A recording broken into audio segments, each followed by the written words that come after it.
নমস্কার সকল মিত্রগণ। এখন আমরা আলোচনা করব শ্রীমদ্ ভগবদ গীতা দ্বিতীয় অধ্যায় সাংখ্য যোগ ৩৬, ৩৭, ৩৮তম শ্লোক। তার আগে শুরুতেই গীতার দেন।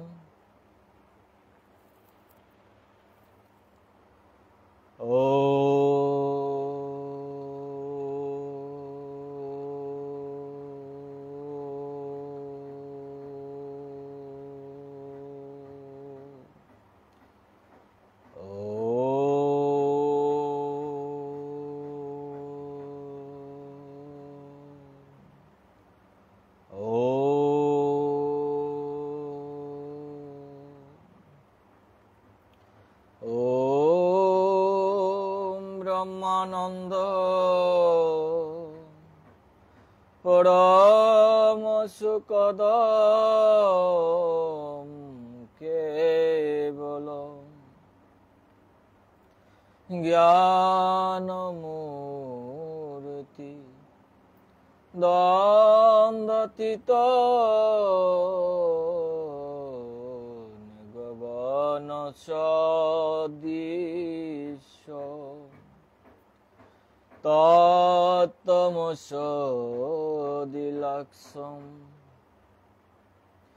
একং নিত্যং বিমলমুচলম সর্বদা শাস্কিভূতম ভাবাতীতং ত্রিগুণরহিতম সদ্গুরুতম নমামি। ওম যস্মাজাতো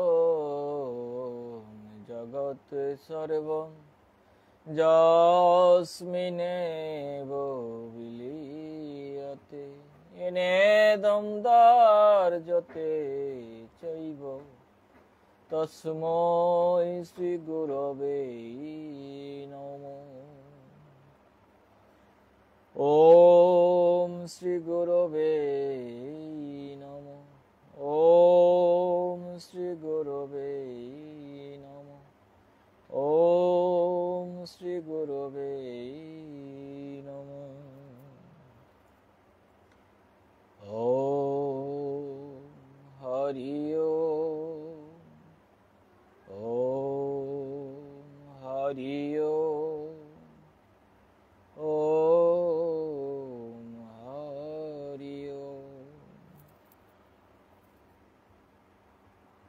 অথ শ্রীমদ্ ভগবদ গীতা দ্বিতীয় অধ্যায় সাংখ্য যোগ ৩৬তম শ্লোক বলছেন, ভয়াত রণাত উপরতম মমস্যতে তাম মহারতা ইয়েষাম চ তম বহুমত বুথা যাস্য শিলাগবম অবাচ্য ভাদান চ বহুন বদিষ্যতি তব হিতা নিন্দস্ত তব সামর্থ্যম তত দুঃখতরম নো কিম। হে অর্জুন, যাদের দৃষ্টিতে তুমি বিশেষ সম্মানের পাত্র হয়েছ, সেই মহারথ গণ তোমাকে ভয়ের কারণে যুদ্ধে বিরত মনে করবেন। তুমি তাদের নিকট অশ্রদ্ধা প্রাপ্ত হবে। তোমার শত্রুরাও তোমার সামর্থ্যের নিন্দা করবে। যা বলা উচিত নয় এমন অনেক কথা বলবে। এর থেকে অধিক দুঃখ আর কি আছে পার্থ? তারপরে শ্লোকে বলছেন, হত বা প্রাব্যসি স্বর্গম জিথা বা বুক্সকস্যে মহিম তস্মাৎ উত্তৃষ্ট কৌন্তেয় যুদ্ধায় কৃত নিশ্চয়। বলছেন, এই যুদ্ধে মৃত্যু হলে স্বর্গপ্রাপ্ত হবে এবং জয়লাভ করে পৃথিবী ভোগ করবে।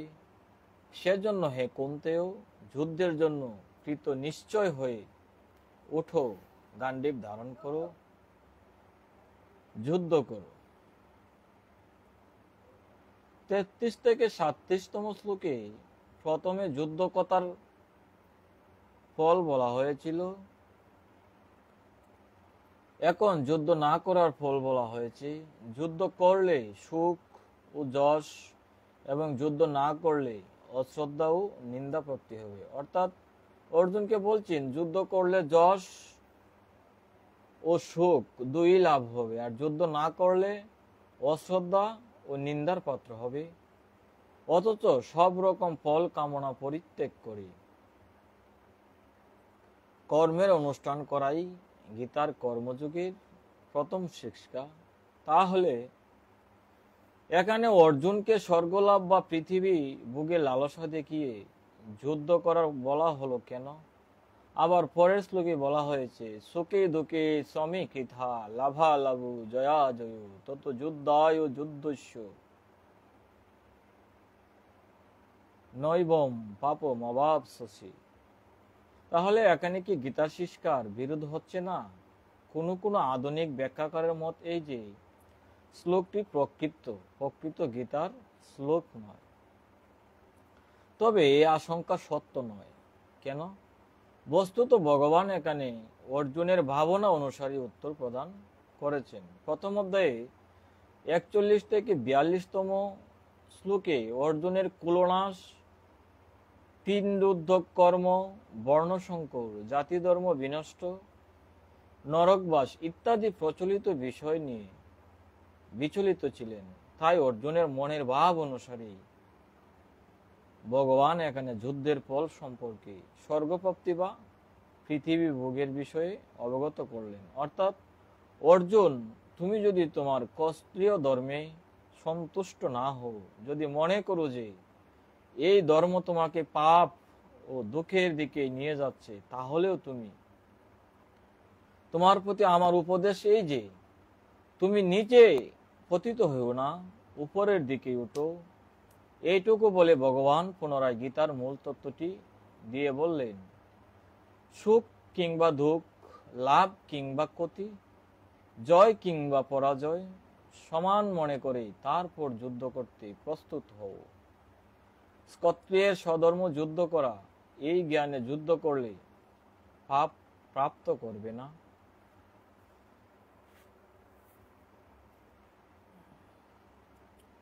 এটি গীতার প্রকৃত শিক্ষা। সুখ এবং দুঃখ সমান জ্ঞান করে কর্তব্য কর্ম পালন করা।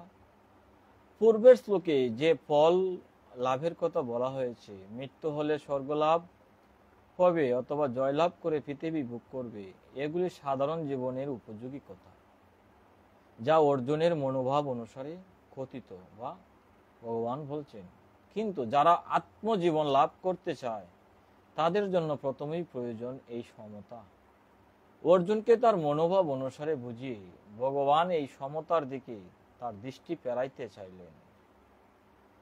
অহংকার বর্জন করা, নিজের সুখ, লাভ কিংবা ক্ষতি হিসাব না করা, কেবল দেখা যে কোনো কার্যটি করতে হবে, কোন কার্যটি করতে হবে এবং তাতে অবিচলিত হয়ে সেই কার্য পূর্ণরূপে সম্পাদন করা। ভগবান শ্রীকৃষ্ণ বলছেন, কোনো ফলের জন্য যুদ্ধ করো না, অধর্মকে নাশ করার জন্য যুদ্ধ করতে হবে বলেই যুদ্ধ করো। ভগবান লাভ অলাভের বিষয়েও বলেছেন, কিন্তু একবারও বলেননি পাপ পুণ্যকে সমান জ্ঞান করে যুদ্ধ করো। কারো বিবেক যদি বলে যে কোনো কার্য সম্পাদন করলে পাপ হবে, তাহলে তা করা উচিত নয়, তাতে সামাজিক কর্তব্যের যতই হানি হোক না কেন। তবে অর্জুন মনে করছেন যুদ্ধে নরহত্যা বা রক্তপাপ করলেই পাপ হবে। তাই ভগবান শ্রীকৃষ্ণ বুঝিয়ে দিলেন যে তা নয়, ফল কামনা পরিত্যাগ করে সমতার সঙ্গে কর্তব্যবোধ যদি যুদ্ধ করা যায় তাহলে পাপ হয় না। এই হলো সাংখ্যের জ্ঞান। এবার যোগের সিদ্ধান্তও জেনে নাও। এখানে হচ্ছে সাংখ্যতত্ত্বের জ্ঞান। কি বলছেন? যে ফল কামনা পরিত্যাগ করে সমতার সঙ্গে কর্তব্য বোধে যদি যুদ্ধ করা যায় তাহলে পাপ হয় না। তাহলে আমরা পরবর্তী আলোচনাতে যাব।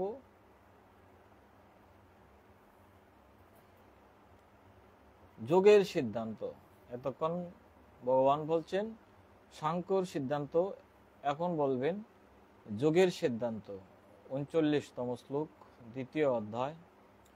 বলছেন এসাতে অভিহিতা সামকো ভিদ্ধি সামকো বুদ্ধি যোগে তো ইমাম সিন্য বুদ্ধা যুক্ত ইয়তা প্রার্থ কর্মবন্ধনম প্রহস্যাসি। বলছেন এসাতে বিহিতা সাংখ্য বুদ্ধির যোগে তো ইমাম সেন বুদ্ধা যুক্ত ইয়তা প্রার্থ কর্মবন্ধনম প্রহস্যাসি। হে প্রার্থ, হে অর্জুন, তোমাকে এতক্ষণ সাংখ্য বিষয়ক এই জ্ঞান বললাম, এখন যোগ বিষয়ক জ্ঞান শ্রবণ করো। যে বুদ্ধি দ্বারা যুক্ত হয়ে কর্মবন্ধনকে ত্যাগ করতে পারবে। অর্জুন যুদ্ধ না করার যে সকল যুক্তি দিয়েছিলেন, ভগবান শ্রীকৃষ্ণ দুইভাবে তার উত্তর দিয়েছেন। প্রথমটি সামাজিক কর্তব্যের মধ্যে দিয়ে, দ্বিতীয়টি স্বধর্ম পালনের মধ্যে দিয়ে। ভগবান শ্রীকৃষ্ণ আত্মার স্বরূপ বর্ণনা করে অর্জুনের মিথ্যা সুখের যে উত্তর দিয়েছেন সেটি হচ্ছে সাংখ্য জ্ঞান, বৈদান্তিক সাংখ্য। এখন তিনি দ্বিতীয় উত্তর আরম্ভ করছেন। এর উত্তরটি আরো গভীর। পূর্বেই বলা হয়েছে স্বধর্ম পালনে মানুষের কল্যাণ হয়, এবার তা বুঝিয়ে দেওয়া হবে এবং এখানেই গীতার প্রকৃত শিক্ষা আরম্ভ। গীতা শুধু সামাজিক কর্তব্যের নির্দেশ দিয়েছে, ক্ষান্ত হয়নি। এর আধ্যাত্মিক সত্য রয়েছে, সেটিও দেখানো হয়েছে। এই আধ্যাত্মিক সত্য উপস্থাপনের জন্য গীতা প্রথমেই সাংখ্য এবং যোগের প্রভেদ করেছে।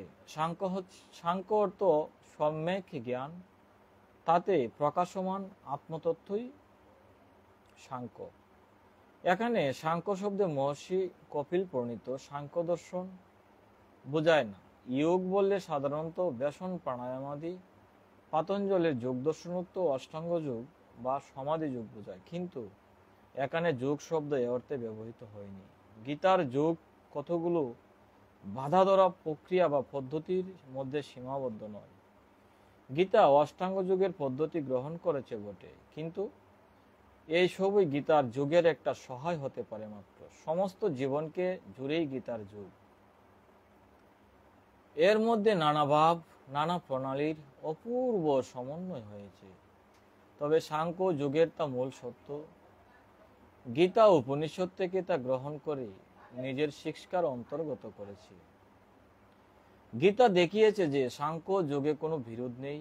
মহাভারতের সময়কালে সাংখ্য যুগে যে প্রভেদ করা হতো তা এই সাংখ্য জ্ঞানের পথ, যোগ কর্মের পথ, দুইয়েরই লক্ষ্য মুক্তি পুনর্জন্ম থেকে। পার্থিব জীবনে থেকে মুক্ত হয়ে পরমাত্মা নেই জীবাত্মার আনন্দ উপভোগ। সাংখ্য মতে এই মুক্তি পুরুষ ও প্রকৃতির বিবেক থেকে লাভ করা যায়। আত্মা শরীর নয়, প্রাণও নয়, মনও নয়। আত্মা প্রকৃতি থেকে স্বতন্ত্র। মানুষ যে সাংসারিক জীবনে নিজেকে বদ্ধ মনে করে, এটা অজ্ঞান। এই জ্ঞান যখন মানুষ লাভ করে তখনই সে মুক্ত হয়। এই জ্ঞানের সাধনায় কর্মের স্থান নেই, বরং কর্ম মানুষকে সংসারের জীবনে বদ্ধ করে রাখে। অতএব মুক্তির পরিপন্থী এই সাংখ্যমতের পরিণতি কর্মত্যাগ ও সন্ন্যাস। অন্যদিকে যোগের মত এই যে কর্মত্যাগ করার প্রয়োজন নেই, বাসনার ত্যাগই প্রকৃত ত্যাগ। নিষ্কামভাবে সমস্ত কর্ম পরমাত্মার উদ্দেশ্যে সম্পন্ন করলেই শ্রেষ্ঠ মুক্তি লাভ করা যায়। গীতার সাংখ্য ও যোগের মধ্যে এরূপ প্রভেদই করা হইয়াছে, কিন্তু গীতা দেখিয়েছে যে এই প্রভেদ কেবল বাহ্যিক। মূলত এটি দুই পন্থাই এক যুগ। যে নিষ্কাম কর্মের কথা বলছে তা ঠিকভাবে করতে হলে সাংখ্য জ্ঞানেরও প্রয়োজন। প্রকৃতি এই সব করছে, পুরুষ কিছুই করছে না, কেবল দেখছে, অনুমতি দিচ্ছে, ভোগ করছে। এই যে সাংখ্য জ্ঞান, এটি লাভ করতে না পারলে কোনো কর্মই প্রকৃতভাবে নিষ্কাম বাসনা শূন্য আসক্তি রহিত হতে পারে না। আবার কর্ম মুক্তির পরিপন্থী নয়, কারণ নিষ্কামভাবে কর্ম করলে তা আত্মার বন্ধনের কারণ হয় না, বরং ভগবত উদ্দেশ্যে নিষ্কামভাবে কর্ম করলে তার দ্বারা জ্ঞান পুষ্ট হয় এবং এভাবে পূর্ণ জ্ঞান লাভ করেই পরমাত্মায় পূর্ণরূপে সমর্পিত হওয়া যায় এবং তার দ্বারাই পরম পুরুষ পুরুষোত্তমের ন্যায় নির্গুণ হওয়া সম্ভব হয়।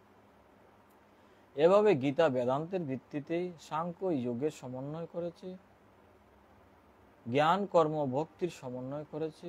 প্রথমে চাই সাংখ্য জ্ঞান, পুরুষ প্রকৃতির ভেদ নির্ণয়, দেহাতীত আত্মা সম্বন্ধে সচেতন হওয়া। এই সাংখ্য জ্ঞানই প্রকৃত কর্মযোগের ভিত্তি। তাই সর্বপ্রথম আত্মা স্বরূপ বর্ণনা করেই গীতায় শিষ্যা আরম্ভ করা হয়েছে। এই বিষয়টি ভবিষ্যতে আরো বিশদভাবে প্রস্ফুটিত হবে। উপস্থিত আত্মতত্ত্ব সম্বন্ধে কিছুটা আভাস দিয়েই কর্মযোগের কথা আরম্ভ করা হচ্ছে। গীতার মধ্যে সাংখ্য যোগ, তবে তার আরম্ভ জ্ঞানে, তাই এটি জ্ঞান যোগ। পক্ষান্তরে যোগের আরম্ভ কর্মে, তাই এটি কর্মযোগ। তবে গীতা কর্ম বলতে কেবল যাগযজ্ঞাদি ধর্ম অনুষ্ঠানে বুঝেনি।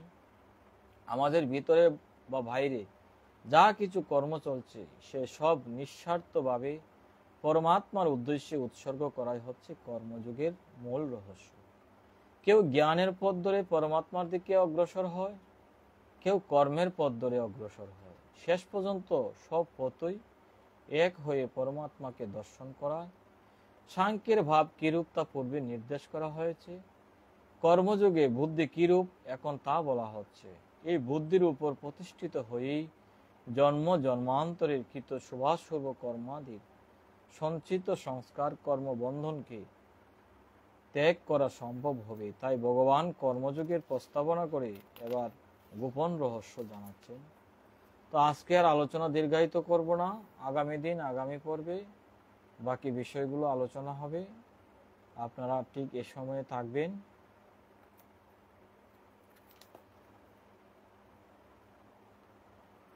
ওম শান্তি, ওম শান্তি, ওম শান্তি।